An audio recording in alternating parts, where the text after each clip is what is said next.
out loud in the present tense with Sam Stewart on 91.7 FM, WNJR Washington, and online at WNJR.org. What is going on, folks? We have reached the final week on the present tense season 6, and we kick off this final week with a great episode on this Sunday afternoon. Last time on the show, we had on Matthew Lasik and Andrew Platt. That was a ton of fun, and we've got a great one, like I said, lined up for you today. My guest on the show today is the SID intern for your presidents. Everyone, welcome on to the show today, Shea. Stanton. Shea, how you doing tonight? I'm doing great, Sam. Thank you for having me. I am excited to have you here, my friend. And look, there's a lot of exciting things going on right now. Baseball's playing, women's lacrosse. They're about to enter the national tournament. A lot of exciting things going on. One thing that we've also got going on tonight is something that your department worked really hard to make happen, the Presby Awards. So for any students listening or any parents who want to watch them live stream, what are the Presbys all about? So the Presbys are kind of a W&J spin-off to the ESPYs. So really going to highlight all our student athletes here who've really just done an outstanding job this year, you know, excelling at all their sports, and, you know, we'll even bleed into some of the academic awards. It should be a great night for everyone to tune in, especially even if you're just friends of some of these student athletes. You know, that's why we have that live video for anyone to, you know, tune in and watch. It'll be a good ceremony. Yeah, that's awesome. And I will be hosting, if you did not know. So me and Shea will be there. Shea's going to be helping me out down there, and he and the rest of the department did a great job working to put this event together. And you can find that link in the present tense WNJR Instagram bio. Go check it out. It'll be a lot of fun. Talking to a lot of my friends, many of whom have came on this show, and to recognize them and tell the stories that make sports great and make sports such a part of our lives. So I'm excited to do that. But Shea, we gotta get to know you a little bit. You do all this work. You know, I kind of alluded to the Presbys, some day-to-day work, also just setting up various events concerning sports, doing sports journalism. But in your own words, what would you say that your job here, day-to-day, what sort of things do you do? The thing that I kind of tell people, because I've had that conversation come up a good amount. Oh, yeah? You know, they don't know necessarily what sports info is think of it as just marketing the college that you work at, college or university. I'm marketing everything on a sports basis. I'll go through, we'll do game day stuff. Aaron Thompson and I, as you know, you had him on the show earlier, best boss, you know, anyone could ever ask for. We'll go through every day. We'll set up things for game days.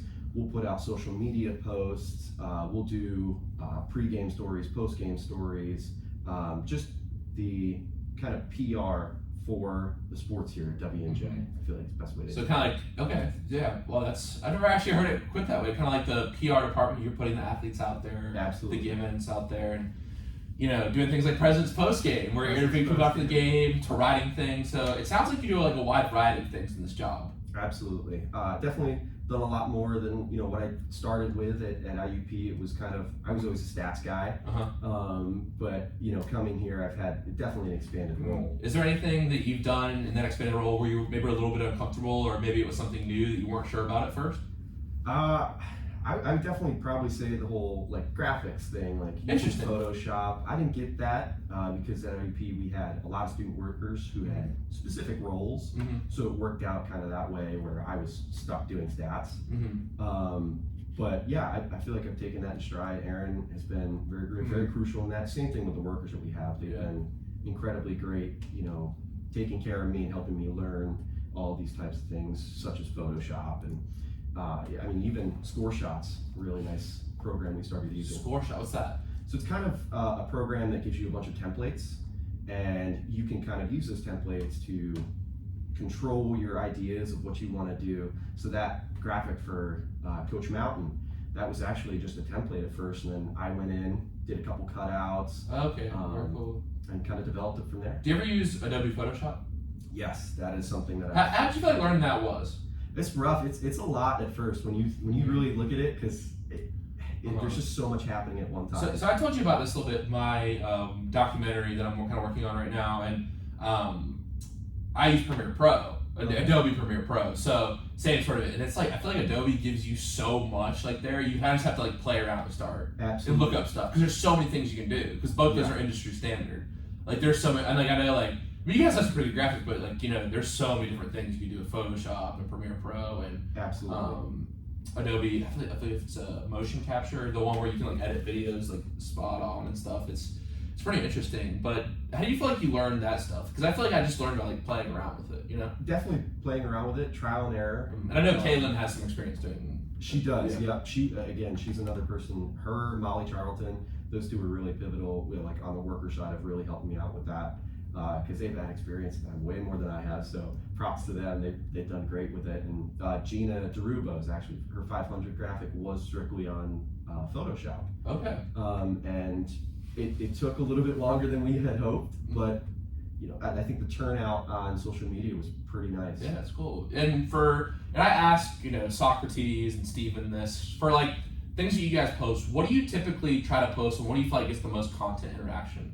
Because a big part of like today's world and the PR department and any company or organization is the social media side of things. So what have you learned about that in terms of like what have you seen posting? I'm a sucker for good marketing. Mm-hmm. So when I see something that catches my eye, instantly I just want to see what it is. Okay. Even if it's that split second, because that's something I've come to learn is people nowadays just have that split second. And if you can catch that and capture it, mm-hmm. you're set. So that's something we've tried to kind of encapsulate in all of our graphics. It could be the smallest thing, but if it catches your eye for that split second, you're going to be locked in. Well, because yesterday I feel like, obviously I was going to repost the coach mountain, my coach, and I wanted to repost that because it was cool, cheap, but like the way it was kind of unique with like it was like a strip on the side with pictures, and then like that was pretty cool. You know what I mean? So that caught my second attention. So that's an interesting point you bring that up. I never thought about that before. You just need the one split second, the little thing that makes it a little bit different. Yep. Yeah, it's very cool. That split second, man. That's all it takes nowadays. Interesting. Now, my next question for you is about Aaron. What has it been like working with someone like Aaron who, is a really hilarious guy. He's a fun guy to be around, but he works his tail off and like he shows up early, stays late. So for your first, kind of full-time out of college position to work under someone like Aaron, what has that experience been like for you? A godsend. I mean, honestly, Aaron is. I said this to him actually a couple months back. I had a really awesome mentor and SID at IUP, Ryan Redpulse, and he really took me under his wing. And I was worried going into my next stage in life that I wouldn't have such a great mentor. And I told him a million times that this has been the easiest transition, the easiest trade-off, because they are both on the same level. Ryan and Aaron, they're incredible, both of them. So, he's just I don't even know. It's so awesome, this transition. Aaron's just been so crucial in my learning of everything and understanding, especially the things like I said where I was a little rough around the edges on whether that's like video, social media, these graphics, even statting sports that I haven't in the past.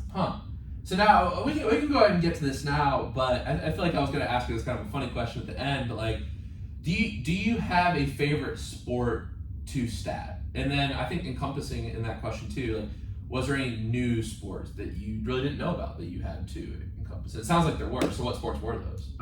So new sports that I had to get into were field hockey, lacrosse, and basketball. So did you know anything about? Did you know a little bit about basketball? New basketball, I grew that or played that growing up. Okay, but I feel like field hockey and lacrosse, those are not really televised. Right? I had no clue. Yeah. Field hockey's so confusing too. I feel like a lot of the rules, like it's the rules, yes, but statting, it's one of the easiest. Really? And what fashion? Just the limited things to input.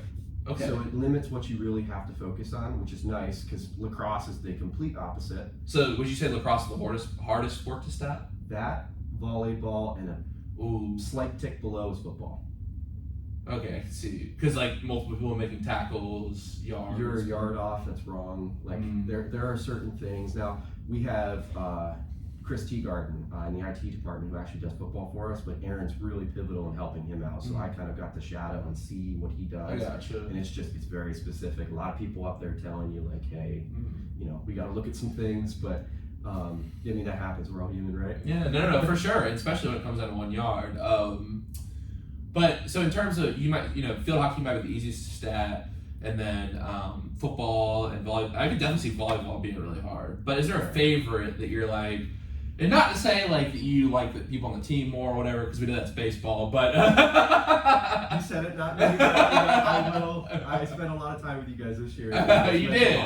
You did. Aaron didn't want to come to Florida with us, so he said you and we appreciated you more. So Coach P got on him on that one. Yeah. But I'd say probably baseball. It's the one. I know you worked at IUP doing baseball, Yep. and like, what is it about baseball that you enjoy?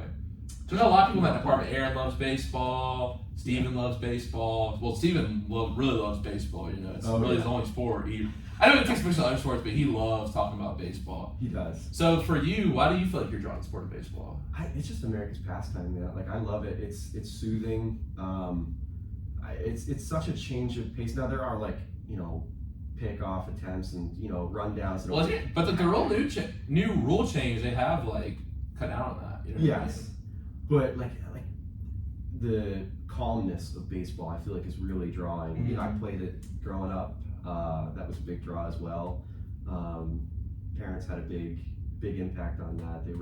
They just really enjoyed baseball, and that's kind of what helped me enjoy baseball even more. It's just a great sport. It's soothing. Yeah. To get a little philosophical early in the day, usually do the show at 8, so we're getting a little early today. A little philosophical. I feel like America. I've seen that speech of Field of Dreams, where he's talking about how America and baseball have gone together. Yep. James Earl Jones, great speech.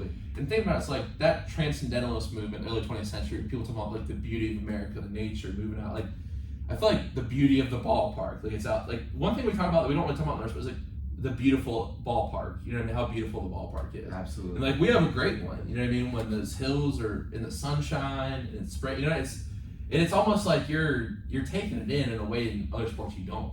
Absolutely. Then you go to PNC and it's a sunset's coming down over the bridge. Like, I feel like in basketball and football you don't really get that because it's big stadiums and it's more of a coliseum type. You don't really get to see. And most football stadiums and obviously basketball stadiums are inside. Like, although UNC did play on a naval carrier a few years ago. Did you see that? I did see that. Yeah, so that's cool. But that was really cool. Yeah. I also think it's like, I know you put like pickup basketball is fun outside, but like I feel like baseball, like just being outside, like although in Washington sometimes the weather is really bad, it's really gray and cold and rainy, but that's PA for you. Yeah. But I feel like, I don't know, just like yesterday, you know what I mean? The hills are filled with like flowers and trees coming out. It's a sunny day. Like, I feel like baseball is just, and it's in the springtime, it's the season of reap. I feel like there's something about just the weather and the atmosphere and nature that just plays a role in baseball in a way that other sports don't. You know Night games as well. Like at IUP, we didn't have lights, so we couldn't play any night games. Here, you guys can play night games. You know, stars are out. You know what I mean? The lights are on. I think up here, especially, there's not any bugs or anything really this time of year, so it's calming. You know what I mean? Absolutely. Well, it's fun. It is fun, and everyone's tailgating yesterday. Yesterday was a fun atmosphere.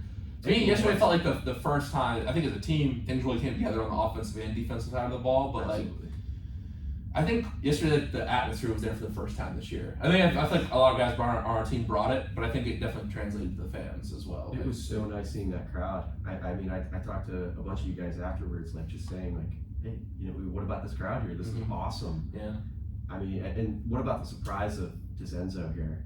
I know that in that lineup. Well, I think I'd love to get him on the show here, you know, soon. Next year, obviously. So, I'm already thinking about the routine, but it's going to be hard for me to take a break over the summer. But yeah, he has played really well. I don't want to speak for him, but I think he struggled early in the year, and I'd like to kind of get in his mind and talk to him about it. But whatever he thought about during that rehab process, because I think he struggled a little bit in the field, just kind of finding his rhythm and at the plate as well. And then he pops out at Teal, gets a start, gets a chance, and man, hits 2 bombs, and the ball is flying off this kid's bat, man. I'll tell you what, it is insane how this kid hit the ball at Teal. And it was really, really fun to watch, and it's fun to watch him now. I think he brings a good spark. He's definitely got like a real solid frame. I see him in the weight room all the time, hard worker. And his brother actually plays minor league ball. He does down in is it South Carolina? I believe so. Yes, I believe he's playing for the Cardinals. I have to fact Astros. We talked about that. Okay. We brought him up in the box the other day. Mm-hmm. And yeah, he's in the same single A league that Caitlin Edwards is in, and where she's working at currently. Really? Yep. Yeah, that's awesome. Yeah, Caitlin, we've had some awesome sports information.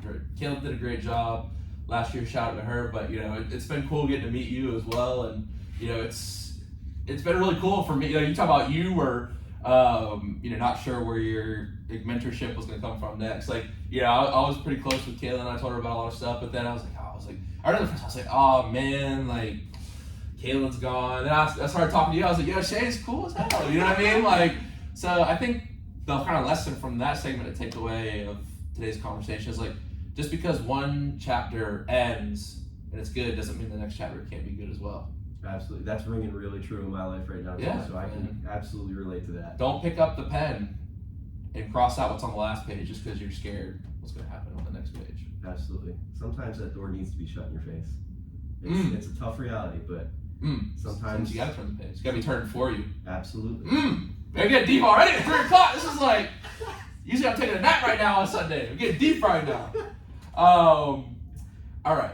So now, Shea, my next question for you is this. What is the biggest lesson that you have learned this year at Dubjay? I would say to just attack fears. Okay. One of the biggest example of that, it comes back to when I first did my first basketball game here. I started it. It was my first time ever doing it, so I was nervous, but I went through with it. I'm one of those people who, if I know I have to do something, yeah, of course I'm human. I'm going to be anxious. I'm going to be nervous and fearful, but I'm still going to go through with it, and we're just going to keep on moving forward because it's going to happen, right? So after that, I felt a little shaky about everything. I went back, talked to my roommate, Jackson Banger. He's the swim assistant coach, correct? Correct. Yeah, he's awesome. He's been really pivotal in my adjustment. But I talked to him. I'm like, hey man, like I don't even know. Like this was really rough. I did terrible that first game. So what's more difficult? What had you specifically nervous about basketball? The pace, tempo of the game, having to input every. So I know, like sometimes someone will sit down and call it like pass, shot, and like bingo. Yeah. Yep. So it's very unlike baseball. The static is not soothing, I assume. No, baseball. Because even baseball, like people sit in the stands and like keep score. You know what I mean? Yeah, absolutely. Yeah, because it is kind of like, and it's like you have like the lines going down. It's like it's very kind of soothing, but not basketball. No, basketball, man. I need a couple good spotters with me just to help out.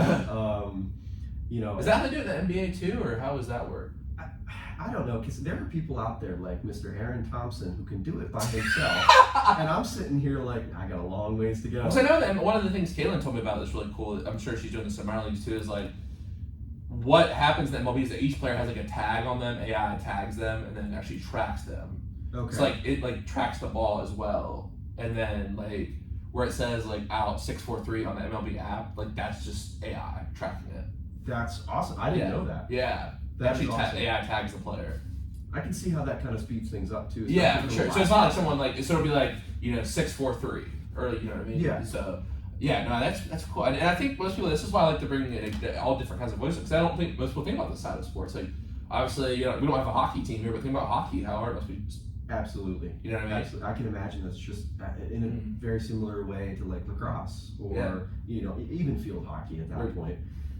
So once you got back to your room and you're like, man, I feel like I didn't do good, what was the mindset going into the next game that you did basketball? We're just going to go back in and be resilient. I know Aaron, you're going to rebound.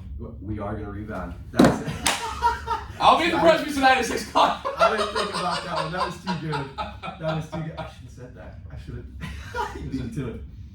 But yeah, it's just being resilient. Just again, having that same mindset. I'm going to have to do it again. And I enjoy doing it. Not that I don't. But that fear and that anxiety feel is just, it's got to be put to the wayside. We got to do it. We got to get through it, and we'll do it with a smile on my face. So that's tough. That's like that a lot. Big mentality. Now, one thing, we've been talking a lot about sports, but you actually have a sports career yourself. You played tennis.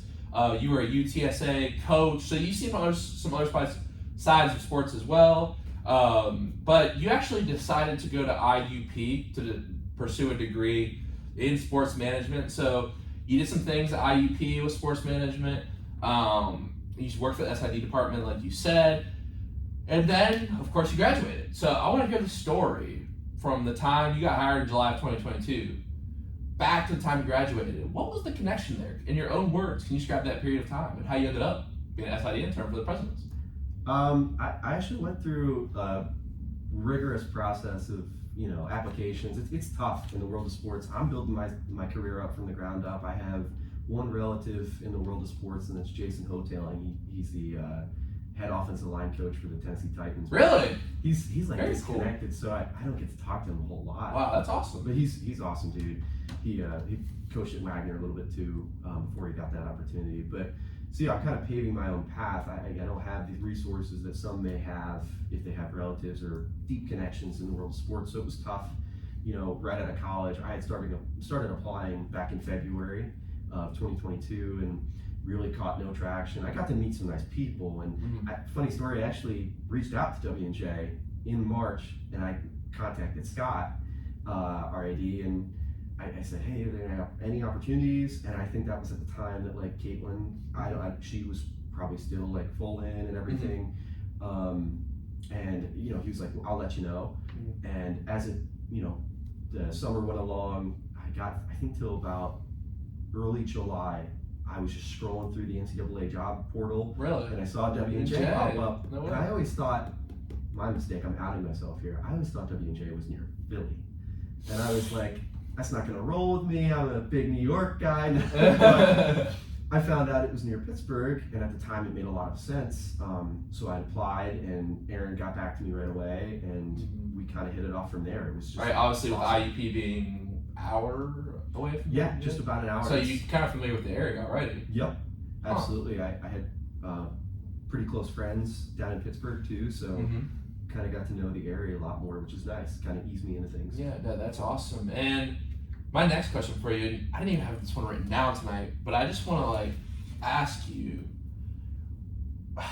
what do you think makes you love sports so much? And actually, this is going to be a theme of tonight's speech is why do people love sports? And I'm going to kind of weave that in and out. That's kind of my plan. I want to know what you have to say. Why do you think you were drawn to sports? Clearly, you had a love for it in high school, and then you wanted to go pursue it after in a capacity that wasn't playing. For me, I wouldn't really want to coach or be. I just feel like I just wouldn't be able to do the roles that y'all do here at the school. At the level y'all do it. But for you, what made you want to stay involved in sports, and where does that love come from? That's deep. Come on, man. You know we're gonna get deep. That's funny, man. Like people say, come on, now you know we're gonna get deep. I loved it, but I don't know.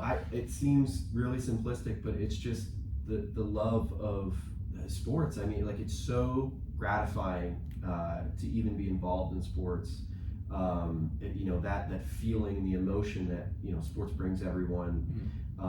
That you can see how it affects people in their own individual ways. It shows how people can respond to the good and the bad. Yeah, it encapsulates just about all of life. Now, I was thinking about this a lot, and I think, I'll go ahead and maybe do a little snippet of my speech here and get it from test run and see what you think about this idea. And I was thinking about it. I think it's because we love all kinds of stories. We love music and movies and theater and poetry, and we love to watch and read those things, listen to those things.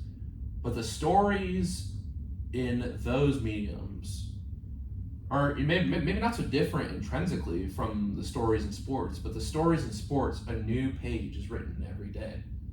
A movie, it lasts forever.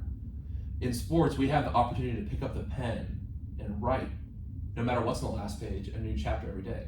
And that chapter and that page are tested every time we step on the field for practice or a game. So the story is ever evolving, just like life itself. So that's why I like sports. I really like that. Seriously, and I think that kind of goes back to you hear, especially in sports like football, any given Sunday. Those types of that. It's that. Especially baseball. I mean, absolutely. Shoot, you go win. You have the bet. Look, even we're not in the major leagues, obviously, but I mean, we don't play every day. But we had this great day yesterday. Then Coach Mountain sends a text. 9 a.m., 9:30. Everyone's going to be there for their work.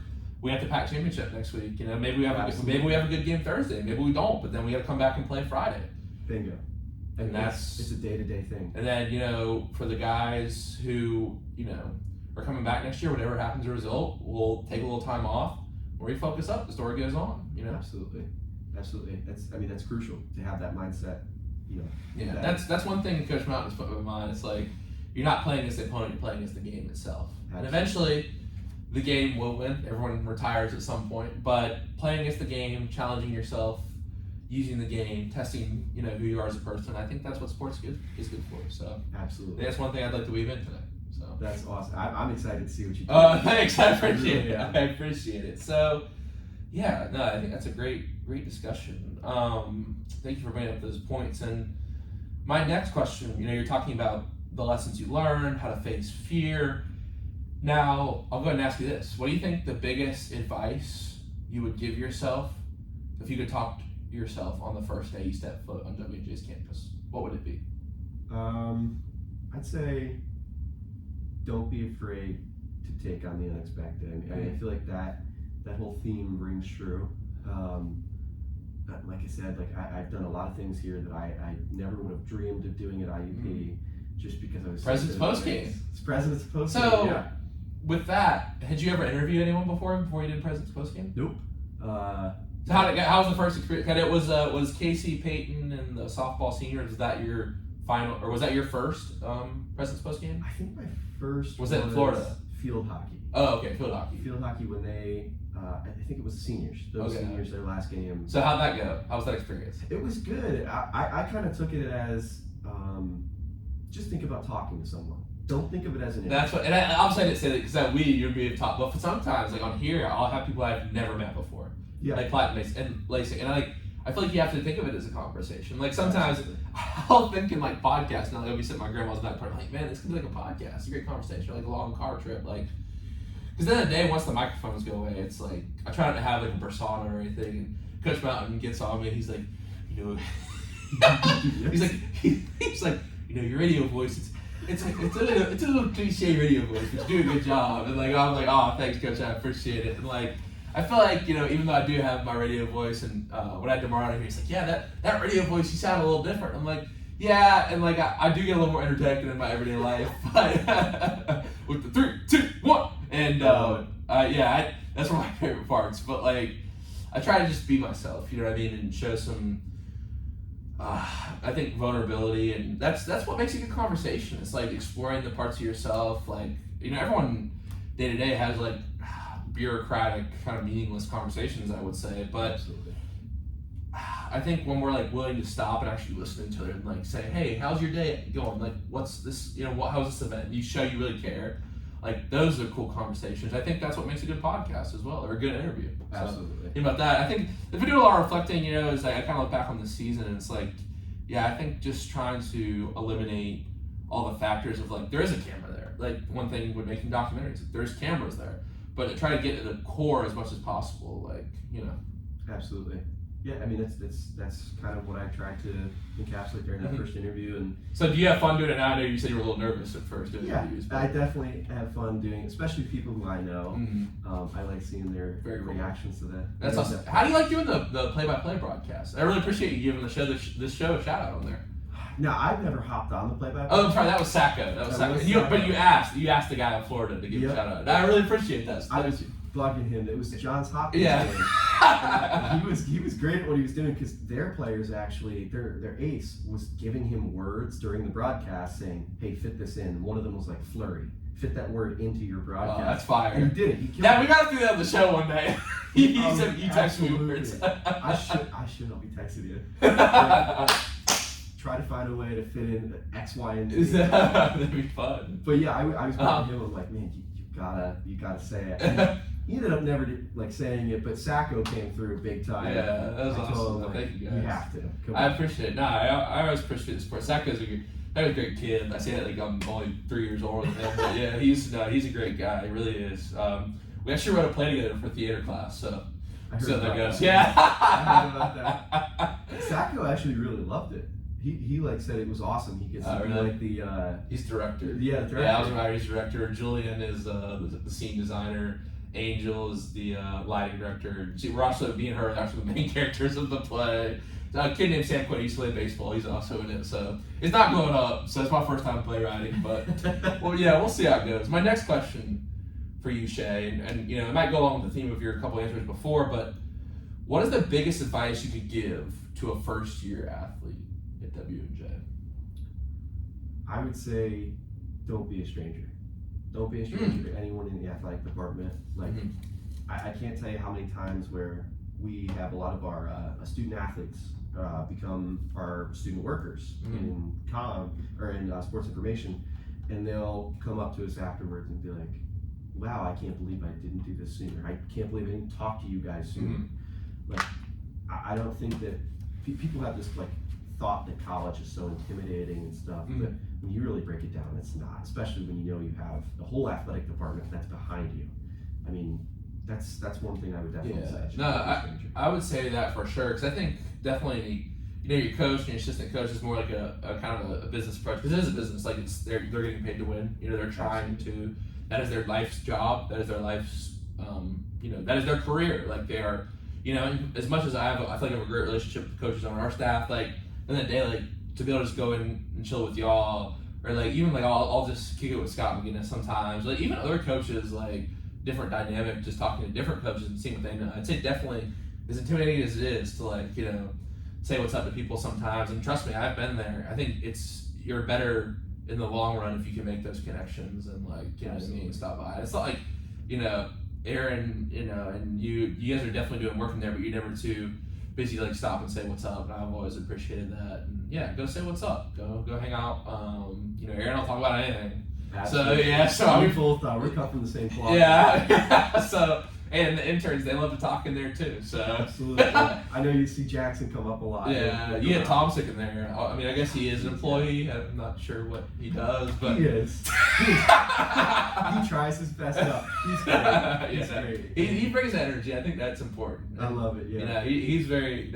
I love Tomsick and the energy he brings. He gets a little wild sometimes. I do love the energy that he brings. So I think that's a great. Don't be afraid to. And I've used this example a couple times. Like, and I was just chilling, taking a break from working on the show tonight, like, and playing some guitar. And like, I always feel like when I started, like, I was talking to some people who have, like, they kind of started guitar and then didn't stick with it. And I'm not great or anything, but I think at first when, like, you hear, like, acoustic, you hear like a bad noise, like, especially acoustic, like, you just want to stop because it's, like, embarrassing. And I think back to, like, my documentary making, or like tonight, like, I'm not gonna be perfect tonight. This is my first time doing something like this. My documentary, I made some mistakes that I'm fixing now, but, like, I think sometimes you can't be afraid to take the first step, and, like, you can't be embarrassed if you fail, because, like, I think I look back, this is episode 129 tonight. Like, I look back to episode 1, like, I'm like, yeah, I didn't, like, I was, like, nervous, sweating, like, and, like,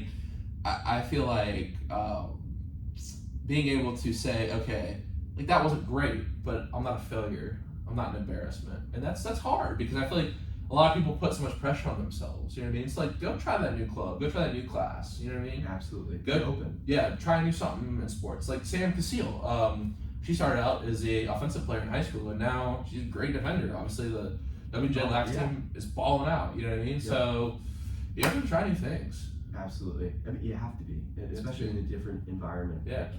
It's a lot of change coming from high school to college, and I get that. But, I mean, the more open you are, the better the experience you're going to have. Exactly. And I think don't be afraid to be vulnerable either with people. That can be really hard. Like, you never meet EJ, but I say this all the time on here. It's like, one person's vulnerability is another person's armor. Like, the more you can, like, share who you really are and, like, what you're worried about, what you're scared about, what you're excited about, like, no matter how corny it might seem, no matter how cliche or silly it might seem, like, just share who you really are as a person. And that can be really difficult.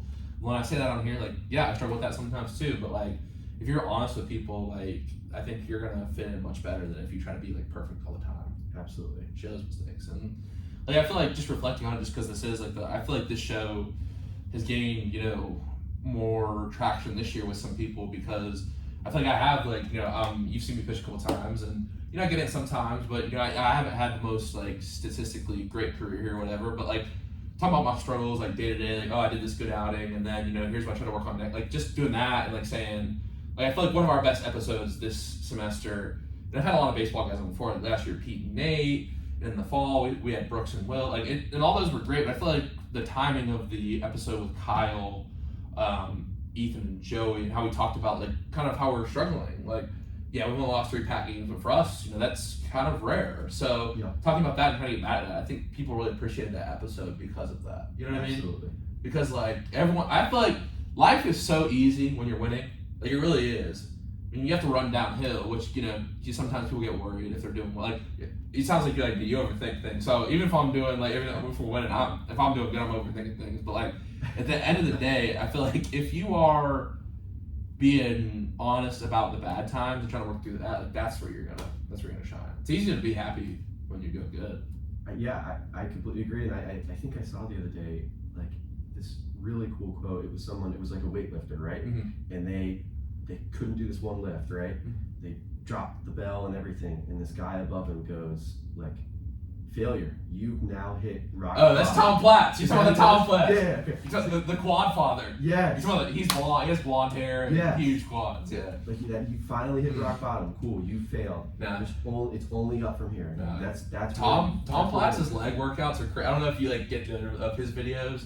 Crazy. Not a whole lot. Like, dude, his leg workouts are crazy. Like, he was one of the best bodybuilders back in the 90s or 80s, I want to say. Yeah, I've seen that video. He's like 5 more, and the dude's squatting like 315 pounds. He's like 5 more. He's like you failed. Good. Now we're to go from up. Now we work. It's like, I love it. Once I saw that really hit me. That was nice. Yeah, no, that's what I feel one of my favorite videos. I'm so glad you brought that up. That's getting me some that's getting some energy going from me right now. Absolutely. Now we go. Let's go. Power me up. And my next question for you, Shea, while we're talking about this, perfect kind of segue into this next question. What motivates you? You guys work a lot of hours. You're going a lot of places. I'm sure there's times where you wish you were like doing other things besides typing up an article on a game, but you still do it. You still grind. What motivates you? I'd say it's kind of like a two-parter for me. I just like seeing people do well, and when you guys are all doing well, even when we're at our lowest moments, like just excelling and performing for everyone else. It's nice to be able to do that, and I guess other things that kind of motivate me is just being satisfied after completing something, whether that's just a day's work or completing a game day graphic. Just getting stuff done. It's satisfying. That really motivates me. It puts some drive in, and like I said, kind of touched on earlier, was I'm coming up from little to nothing in the sports world. Me kind of building my own path has been big. That's a big drive for me, is paving my own path. That's really been crucial for my whole career. So yeah, I think that accurate. Wow, that's awesome. Well, now, one thing I was looking back, I think maybe you're kind of starting to see the theme of like tonight's show that will happen a little later. But I was looking back over all the shows, kind of lessons I've learned, and Coach Sirianni's quote of the day was, "Give what you got today, because what you don't will be lost forever. You'll never get it back." And to me, that's like, hey, you got all the energy you can give today.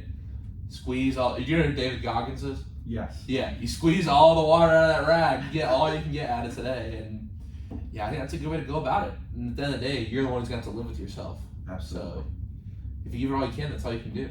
Absolutely. And for me, sometimes I still get where I'm like, I should have done this. But if you give all you can, you try your best, whether it's pitching or whatever, once the ball leaves your hand, you can't control what happens. You know what I mean? You really can't. Control what you can. Exactly. So that goes along with it. Give your best effort. Yep. You can't do anything besides that, really, in life. Absolutely. Now, my next question to you, Shea, is how do you want to be remembered at Washington and Jefferson College? I definitely say it's just someone who was personable, someone who you could always come in and just talk to. Mm-hmm. I feel like I've done a good job with that with our students here, and kind of helping them kind of create their own, their own friend groups within the other student workers. Mm-hmm. Trying to be remembered as someone like that, and someone who tries to lift people up rather than tear people down. Mm-hmm. That kind of Which is a more difficult task. I've said that. There's so many ways to tear down a building. You can take a wrecking ball, you can burn it down. There's so many different things you can do, but there's only one right way to build a building that's structurally sound. That's a really good one. Thanks, That's appreciate really it. good. I think if you want to kind of go at the wise and the foolish builders in the Bible, in Matthew, check out that verse. Okay. Yeah.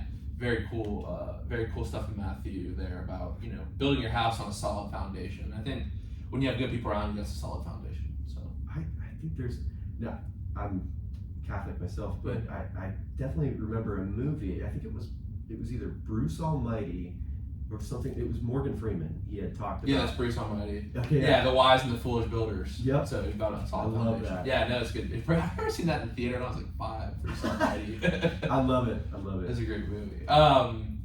My next question for you, Shea, is what is something in your life that you are proud of?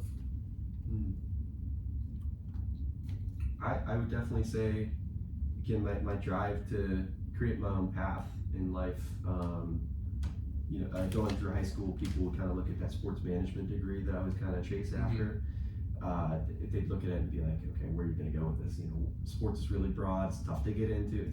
I wouldn't say it's the level of like acting and that type of thing, but sort of is. Like you have Acting to know somebody. What's it? Okay. Like acting, like just giving your break. Oh, okay. That Okay. type of thing. Right. Really leading your way into the industry. I definitely say I'm kind of proud of who I've become, throughout that drive, throughout that time of just trying to pave my own path. That's really what's going to ring true. Wow, I like that. I like that a lot. Being your own person, walking your own path. There's a quote by, I believe it's by Heraclitus, Roman philosopher, and it is, Greek philosopher. A man never walks through the same river twice. He's never the same man. It's never the same river. Wow. I like that. It's a good one. Or it's never the same river, never the same man. But I think it's true. We're all making our own path, and we're all different. Absolutely. So I think I saw something similar to that. yeah, it's interesting. I've been trying to. For some reason, my laptop, where I usually start, is not turning on. So that's an issue. But hey, that's what happens in show business. The show goes on. You got to adjust here. But no, so I'll definitely, if I get a chance, I will swing by your office and tell you who wrote that quote. But it is a good one. Very solid. Now, my next question for you, Shea, is what is your favorite memory of Dubjay this year? Ooh. I have a lot of them. Like I said, this has been an awesome experience here. I would say it's kind of specific to one sport. I don't mean to be like this, but it was really electric. Was the Chatham women's basketball game. Just seeing. You mean the one in the regular season? The regular season one, correct. We don't need to worry about that postseason one at all. But no, that like electric buzzer beater. That was electric. Aaron Thompson on the call. That's what did it for me. And that's another thing. Yeah, Aaron, man, he was going in. I love it. Yo, Aaron was on one yesterday with us. Were you over there in the my Belinda? And it's not a bird, it's not a plane, it's Anna Klein. I was like, yo, he definitely spent like an hour thinking of this. We were actually in the office. Bro was definitely cheesing thinking of this. Like he was like, loved it. I love Aaron because he gets to do it so much. But I was like, wow, he really thought he did something right there. Yeah. Oh my god. He actually got like some attention. All I'm saying is he don't do that for baseball, but I guess it's a different sport. Coach P brought that up to him. I know that's what I'm saying. Like, come on, so you gonna do that and hype them up? I think you guys should at least have a home run song. I think we should do like intros. Like, I wonder what Coach would say if we were like, and now, and then like, the president's starting, or the president's head coach. What 600 wins? I don't think Coach Dalton would go for like a highlight. Maybe not for him, but I think if it was for you guys, I don't think he'd mind as much. Yeah. Me and Aaron, like, I don't know. He's like come with a rhyme for all our starters' names. He definitely can too. Oh my gosh. Yeah, if he can do it for some of those, hard names and. I like Aaron. Aaron started doing the PA a lot more. I like him on it. Like he'll. Jack, man. But when one of our teams starts losing, he'll do it like real quiet and soft. Oh, yeah. He's got a feel. Yes, he knows. You can't be getting hyped when like a team's down by a lot. Absolutely. He knows where you guys are at, and he'll kind of try to match that. Yeah. I was like, yo, he really just said that. It's great too because you guys can hear that perfectly. No, we're in the pen too. We're just like. Is bro spinning a freestyle over there? When I first heard it, he actually started with. Actually, he built it off of what I said at La Roche, which I shouldn't have at the time because it was a rough game for the opposing men's lacrosse team, I had said it was a shifty goal by number 2 Parker Lucas, and Aaron goes, "Why'd you say that?" I said, "I'm like, it just felt right. It was like a shifty goal. He was being, smooth with it." Bro, wasn't the score like 30-1? It was 35-0. It was 35-0. They shut him out completely, but I just felt right in the moment. And then Aaron, out of the blue, he didn't tell me it was happening. He just, in one of these women's lacrosse games that I was working, he takes the mic and he goes, takes a breath, he goes, "Shake, bake, and then make by number 12, Kaylee Bogats." And it went off from there. It was perfect. The girls on the field loved it. It was awesome. I know Aaron had the biggest smile on his face when he read that too. Oh my God, he did. He was cheesy. He was laughing up there. Man, he was looking at all the reactions and stuff. He loved it. That's funny. Oh, that's hilarious. Now, that is a good memory for me this year with the SID. But I have so many as well too. Now, my kind of last deep question for tonight is: if your life was a book or a movie, what would the title be? I've heard this one on your show before, and I it is getting some traction. That's some fun. Like when people talk about the questions around campus, like that makes me happy that people are coming up with stuff to talk about. I would definitely say it's a one worder. It's just quick and easy. It's resilience. Seriously, like Aaron knows I overuse that word maybe a little too much, but you're resilient. I try to be, absolutely. When he tries to shoot your word down. Yeah, absolutely. I don't think you got where I was going for it first. No, I got it first, but now I get it. I got you. You were resilient. But yeah, that's one of the books that I read growing up. Alonzo Mourning. That's why I love watching him. And one of his books, I don't think it was the full title, just Resilience, but that was the biggest word on the cover of his book that I always had in my bedroom. And I'm like, okay, I want to be that. I want to be resilient. I don't want to let life, get brought here. I don't want to let life knock me down and just stay there. I'm not that person. I'm not going to stay there. We're going to move on no matter what happens. Wow. Very cool. Thank you for those answers. I really appreciate those answers. We're actually going to head to break, but we'll do some fun questions when we get back, of course. But of course, it's time for trivia on the present tense, Shea. You already know what the deal is. So let's go ahead and do this now. We're going to have a short break tonight, of course, because you got some stuff to set up. I got to get back and review the script. So we're just going to go a minute break tonight. No music, just some PSA ads. And your trivia question for tonight, Shea, that you will answer after the break is: what New York Giants defensive back went on to have a Hall of Fame career as a coach? Is it A, Tom Landry, B, John Madden, C, Vince Lombardi, or D, Don Shula? We'll get your answer after the break. This is the Present Tense with Sam Stewart on 91.7 FM at WNJ Washington and online at WNJR.org.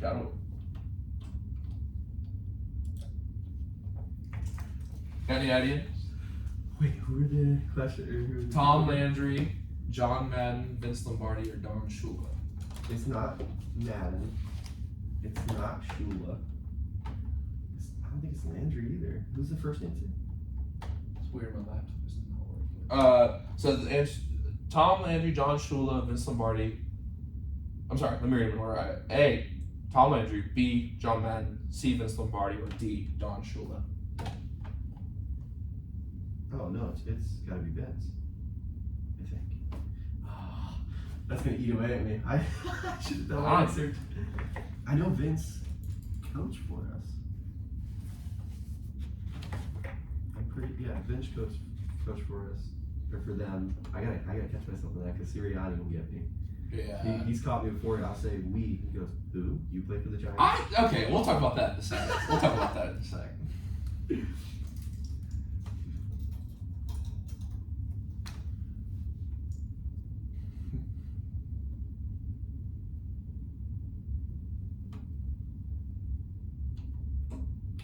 We are back in the present tense on 91.7 FM at WNJR Washington and online at WNJR.org. Today we're talking with WNJ SID intern Shea Stanton. And Shea's trivia question for today is: what New York Giants DB went on to have a Hall of Fame career as a coach? Again, I have to stick with my guns here. I'm going to go Lombardi. Sorry, so that's actually incorrect. It's Tom Landry. Tom Landry, really? Very interesting. Now, one thing we talked about during the break that I just want to address before it slips my mind is the fact that you said we. And Coach Turner says, okay, listen, I think it's fine to say we when talking about your sports team because you are a part of the fan base. I agree, and Because Coach Matt will be like, I'll be like, we gotta play better. It's like some of the Warriors, we're like, we gotta make more shots from the mid range or whatever. He's like, we? And I'll be like, yeah, Coach. He's like, who's we? I'm like, we the Golden State Warriors. He's like, you play from? I'm like, no, I'm a fan of. Anyway, we have this whole. He's like, you sound like a Steelers fan right now, and I'm like, I don't know, Coach. I think you can say we. I don't think it's crazy. I was always just brought up like saying we. Yeah, I don't think it's a problem, but yes, Mountain caught me on in Florida talking like that. Like I think the Giants had signed someone, and I was like, oh, we signed someone. He goes, who? Who's we? Who's we? Who's we? Exactly. Yeah, I can hear him saying it right now. But yeah, I got caught on that a couple times. But I think it's fine. I think it's fine. I mean, with the Tennessee Titans, you could make the argument. Now I can possibly say we. So that's another thing. If you have someone on the team, you say we. That's what I would think, right? If it's that type of argument, I guess. Right?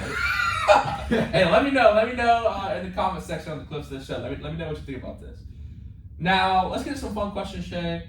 My first question tonight is if you could only listen to one musical artist for the rest of your life, who would it be? I have to probably say, oh my gosh, I can't think of names. Right, I'll pivot. I'll say We Three. We Three. It's kind of like a band that came out of, I think it was America's Got Talent. And I heard their first song was like Heaven's Not That Far Away or something like that. And that really hit me hard. It was these three band members. They're all siblings, two brothers, one sister, and they wrote a song from their mom's perspective, who had just passed away from cancer, about her transition into passing away and saying goodbye to pretty much her life, and they get really deep. It's wow. That's really what's it called? We Three. WE3. Yep. Okay.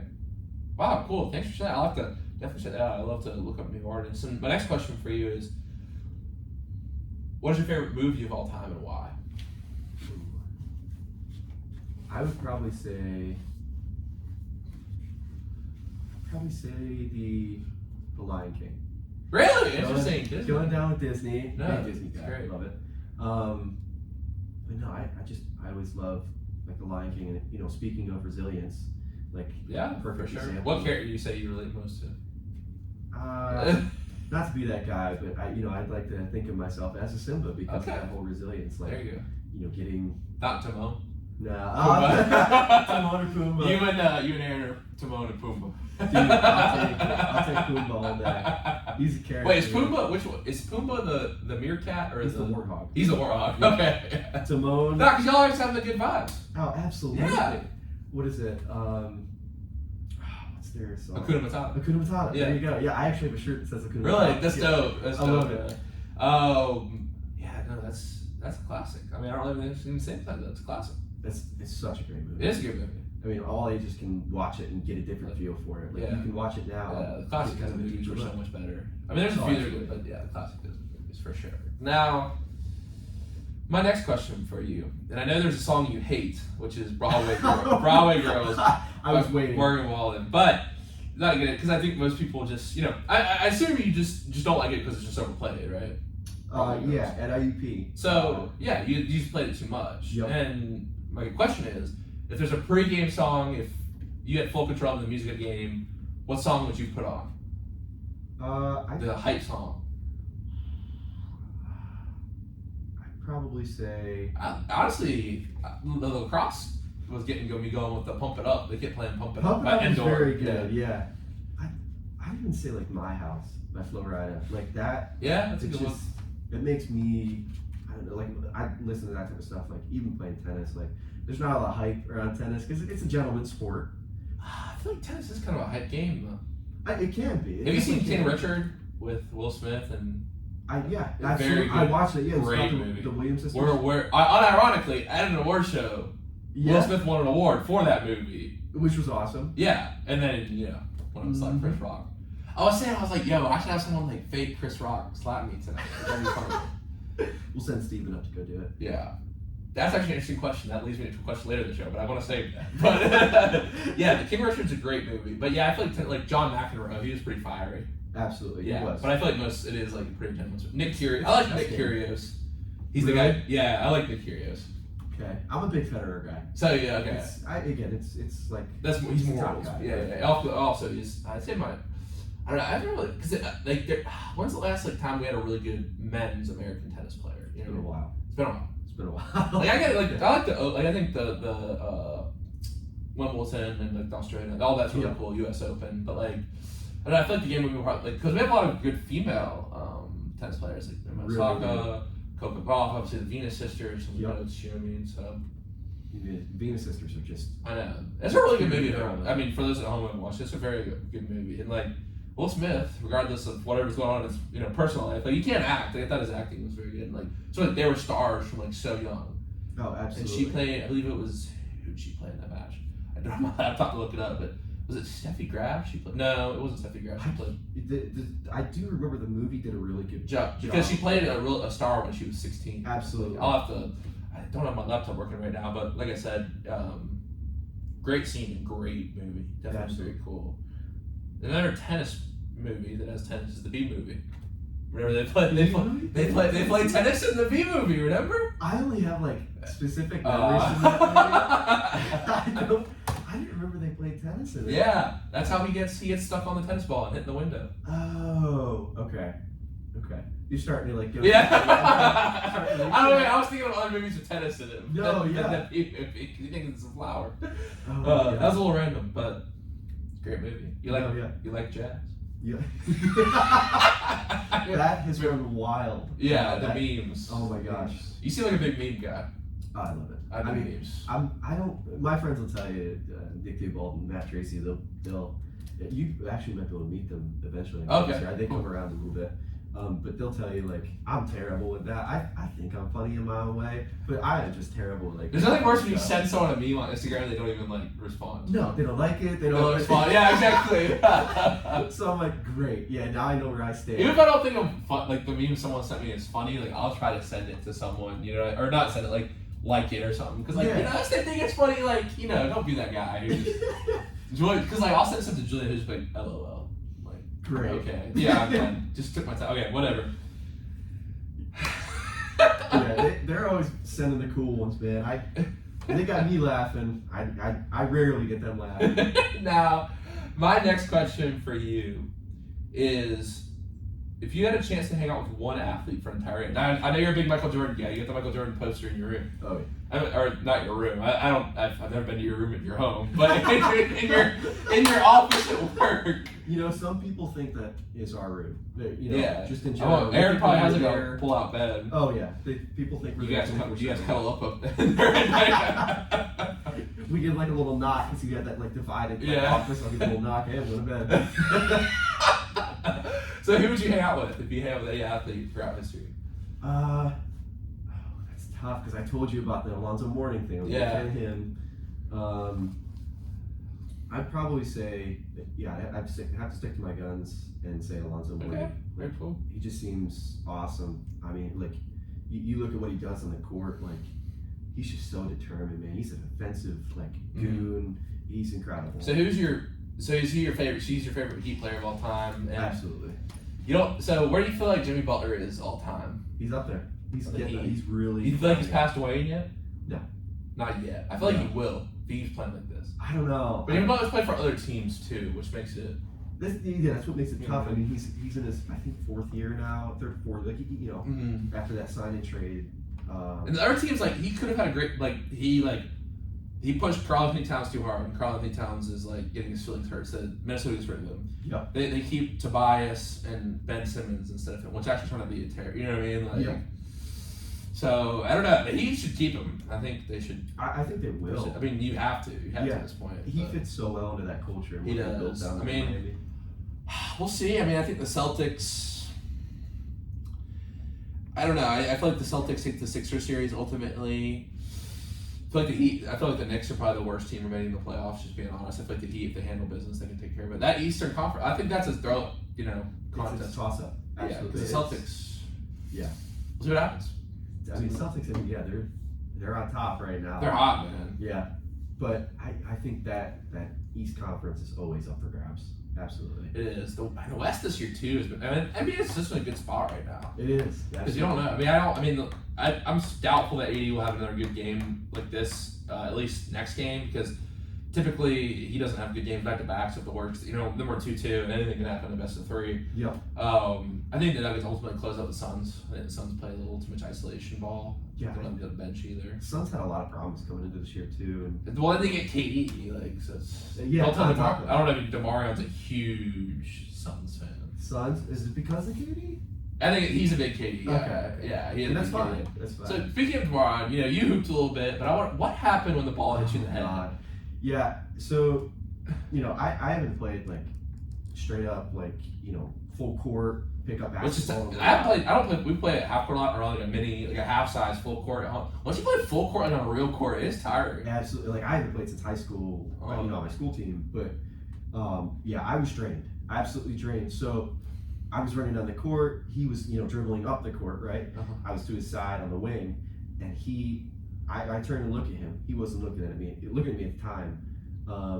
And then I turned back around because I'm like, okay, he's not looking. I'm gonna let him take an ISO or something like that. Of course, the 6'7" former D1 player, you let him go. Take over. Yeah. I'm like, I don't want the ball. You take the ball. I know my place, right? I'll facilitate, but I know my place. And ball came up, smacked me right in the head. Right in the head. There were a couple other turnovers where I just don't even remember, but it was bad, man. I was drained. I was absolutely drained. Gave it my all, but yeah, I gotta get He's back the into equipment this. guy on your team too, right? Hmm? Was he on the equipment guy? Was he on your team? D-Row? Yeah. What's his name? Mark DeRosa. Mark DeRosa. Yeah. He was on a different team. Staff team. Okay. But yeah, we were sad. We were watching him. We wanted to take a shot. He's gonna take a shot. We talked to him after the game. We're like, damn man, you did. Yeah, follow. Yeah, like Jordan Poole, even though he takes care of Jordan Poole, just helps shoot it from anywhere, man. Absolutely. It's funny because everyone hates on here's my thing. Oh, there is my water bottle. So here's my thing. I think that Jordan, those type of guys, if you love, when he's taking half court step backs with the Celtics, he's draining them. Everyone's like, yeah, great shot. But then don't be mad. I don't think either of them are great shots, but when he takes that shot against the Lakers, you can't be mad. You know what I mean? Absolutely. If you like the first shot. Yeah, absolutely. It's like diving in the outfield. I mean, this. Yeah, I hate to bring it up. standing yesterday. To me, that's an aggressive play. Someone's like, you can't do that. Yeah, 2 Be outs. aggressive. As a pitcher, I want you to die for that ball. Absolutely. I'm sure Horv would have backed that up. Yeah. You're just trying to get out to the inning. Just be done, man. You already have runners on base. You got to be aggressive. If we're gonna go out, go out being aggressive. Because that's a huge play if it's a diving catch. That fires. And whatever gets past. Okay, whatever. We're gonna score 3 runs. It happens. Yep. I mean, that's why you got 3 outfielders, right? Exactly. So you always I have agree. backing you up. It'd be aggressive. I agree. Now, my next question for you is: if you had $50,000 to start a business, what type of business would you start? Ooh, $50K. I would probably say something along the lines of a sports card business. I'm big into sports cards. I guess cards? Yes. Okay. Cards. That's so cool. I'm big into that. Do you have a good collection? I do. In Raleigh, they didn't really have a good store. We used to go to this place called Hilton Head in South Carolina. They had a good store in Beaufort, which is right off the island. There's some cool stuff, but we never had a good card store. Sports memorabilia, vintage stuff. That's really cool. Yep. I think. I have actually a couple jerseys, Brandon Jacobs. Love. Oh, really? That's awesome. I like going to the thrift stores because they'll have really obscure jerseys and stuff. I got a Johnny Damon spring training Red Sox jersey. That is I got awesome. a Tyson Chandler, jersey, Bulls jersey. I've got a few throwback Currys, Roberto Clemente. Yep. No, sorry, Willie Stargell. I don't know Willie Stargell. So yeah, I just like that. That's cool. Yeah, you start something vintage sports memorabilia. That'd be really cool. I'm big into that. I sell stuff on Whatnot. I don't know if you've heard of that. What's your coolest piece in your collection? Now, are you talking card wise or anything? I would say for me, I don't really have that many great cards, but I have a Craig Kimbrell signed ball from the year he broke the. That's 2011 awesome. The year he broke the save record, which is pretty cool. That's awesome. Yeah. The best thing I have probably is an LT signed jersey. Whoa, that's cool. So I love LT. You can't go wrong. And the original LT, Lawrence Taylor. Yeah. Not LaDainian Tomlinson. No disrespect, Okay. but come on. I feel the original LT played for the Giants too, so that's Absolutely. That's big, yeah. And I might have changed my answer because actually my grandpa, his son got me a Stan Musial signed plaque. So that's really cool. Stan Musial. Yeah, Stan the man. He was an incredible baseball player. Yeah, he was. That's awesome. I don't go too deep, like way back into that type of memorabilia. But Stan Musial, man, that's freaking awesome. I said just how I talk about. Like, I also have an Evan Gattis signed. He was big for the Braves. Okay. Yeah, and the Astros. He was big. He was for the Braves and Astros. I think his popularity kind of waned also. Legacy all time because he was kind of for that cheating scandal with the Astros. Gotcha. Which honestly might make it more valuable someday, but I was gonna say, was Dusty Baker involved in that as well? No. Dusty Baker wasn't. It was Alex Cora. Oh, okay. Remember, Alex Cora coached for the Red Sox, but he was the one who started it for the Astros. You know Gotcha. what I mean? Yep. And that's why Beltran didn't come to the Mets. Yeah. He was kind of wrapped in But then they suspended him from the Red Sox for a year. Okay. Yep. So, yeah, I mean, that's I don't know anything what we talked about on here and stuff. They're still consistently good. Like it's still hard to hit it. If you know a major league changeup is coming, yes, it's hard to hit. Absolutely. You know, major league fastball's going outside. It's only easier, but it's not easy. Especially different launch angles. Everyone says that championship shouldn't count. It shouldn't, but I don't know. But where's the line drawn? Because people are constantly trying to steal signs, dropping hands and stuff. And I'm not making an excuse for it. Obviously they're cheaters, but no, yeah. I don't know. It's how those guys be remembered. I guess there's some nuance to it because they are Alex Bregman's a good player. Absolutely. I mean, Jordan. I don't think Jordan was on that. No, team. Jordan wasn't on that team. I mean, nowadays Jordan. Springer was on that team. Correa, Altuve. Yeah. To me, Bregman's still a great player all time. He reminds me a lot of DJ LeMahieu. Yes, similar roles. DJ's more of a utility guy, but still. Bregman locks down that corner, man. Absolutely. He's got hose. But people sleep on him, just like LeMahieu. I agree. Obviously, he's getting to the back end. Yeah, I don't think Bregman gets mentioned in the third baseman conversation. Absolutely. Yeah, and that's a thin position as it is. Yeah, I agree. Tough position, hot corner. Oh my gosh, yeah.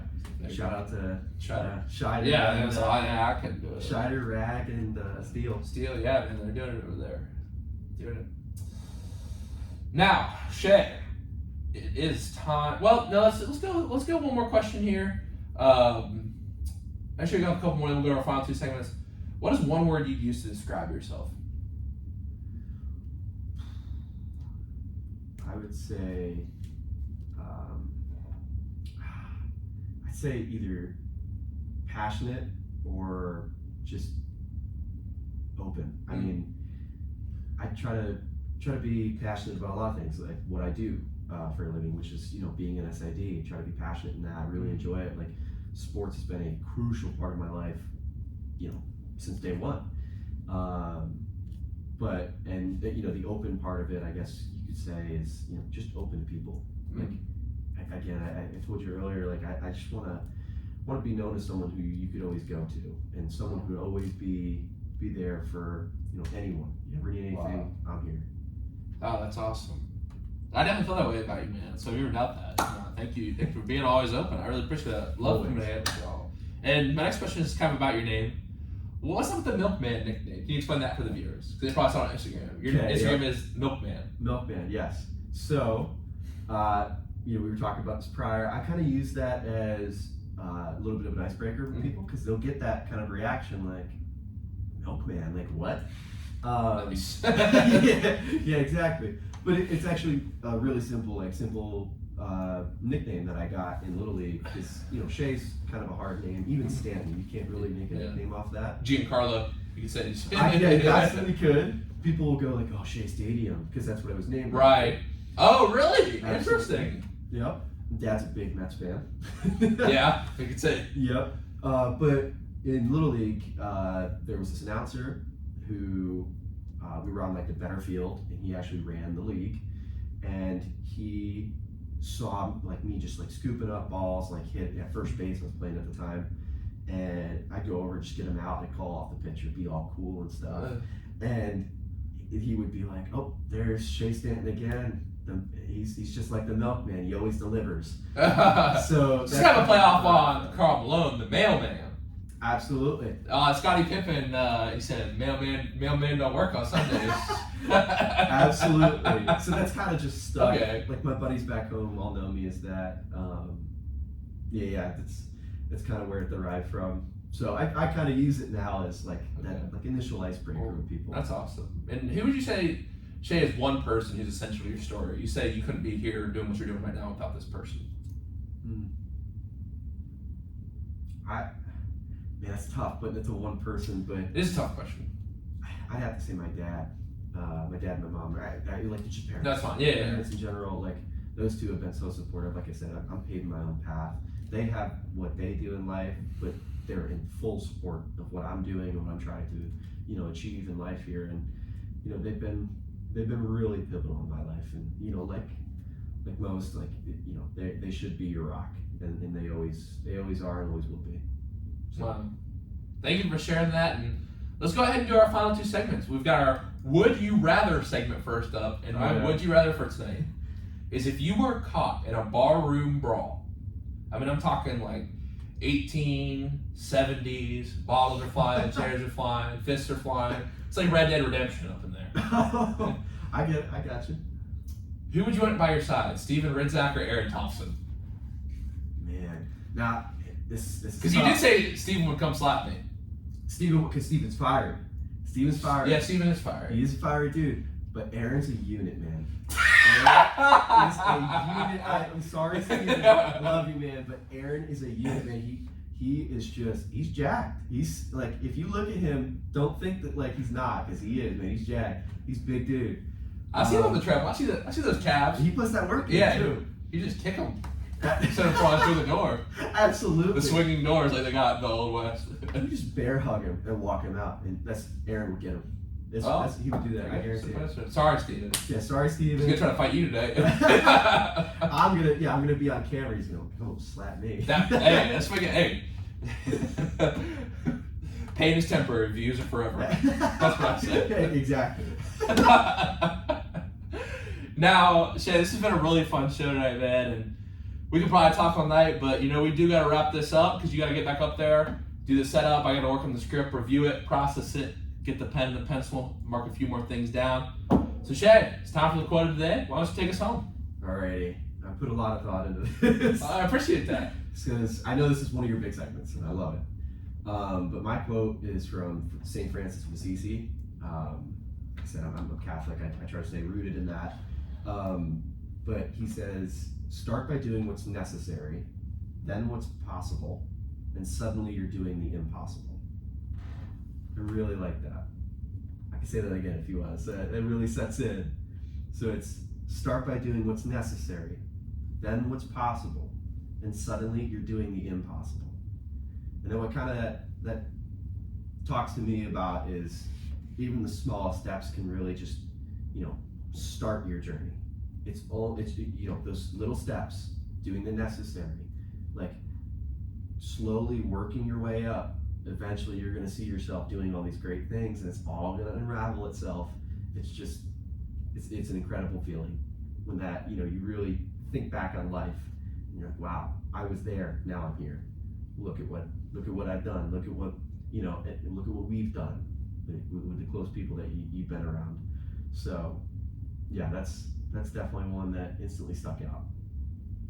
Wow, that was a good one. I'm not gonna lie, that might be my favorite this season. No way, that's not great. No, I'm not even kidding. Wow. Shea, thank you so much for that quote, and thank you so much for coming on the show tonight. Thank you for all you do with athletes here. I look forward to seeing you tonight at the Presbys. Everyone make sure you pop out. And Shea, once again, thank you for a great show. Thank you for bringing me on. That really means a lot. And yeah, I can't wait to see you host tonight. I'll be right behind the camera. I'm excited. All right, thanks. Thank you for always laughing at my jokes while I practice them, preparing for this. So you're hilarious. Yeah, thanks. I appreciate it.